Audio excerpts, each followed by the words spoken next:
আজকে আমি রান্না করছি হচ্ছে মিক্স ভেজ ডাল। অনেক দিন বাদে করছি, সেই লাস্ট করেছিলাম শুভর জন্মদিনে বানিয়েছিলাম, তারপরেই আজকে করছি। এখানে ফোড়নের জন্য শুকনো লঙ্কা, এলাচ, দারচিনি এগুলো নিয়ে নিয়েছি। একটু গোটা জিরে ফোড়নও দেবো, দিয়ে দিই। আচ্ছা, এখানে হচ্ছে মিক্স ভেজের সবজি আর সবজিও পেয়ে গেছি। এবার ফাটাফাট করে ডালটা করে নেবো। ডাল সেদ্ধও হয়ে গেছে। দিয়ে দিলাম গোটা জিরে।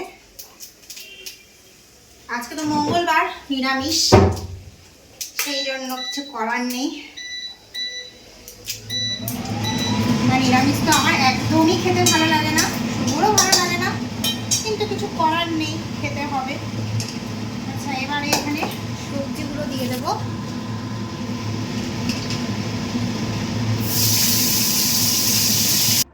আমি কড়াইতে সাদা তেলের সঙ্গে কিছুটা ঘি ফোড়নে দিয়েছিলাম, তারপরে সবজিগুলো দিয়েছিলাম, আর তারপর টমেটো কুচি আর কাঁচা লঙ্কা কুচিও দিয়ে দিয়েছিলাম। দারুণ একটা গন্ধ ছাড়ছে, সবজিগুলো সবই কুক হয়ে গেছে। এবার দিয়ে দেবো হচ্ছে ডালটা। ডালটা বেশ গরম এখন।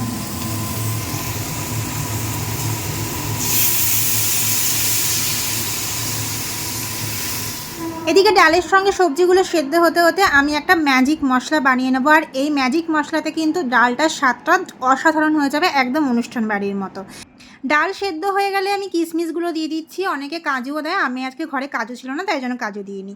তারপর দিয়ে দিলাম ওই ভাজা মশলাটা, জিরে আর শুকনো লঙ্কা, আর লাস্টে নামানোর আগে দিয়ে দিয়েছিলাম গরম মশলার গুঁড়ো। ব্যাস, আমার ভেজ ডাল রেডি। কেমন লাগলো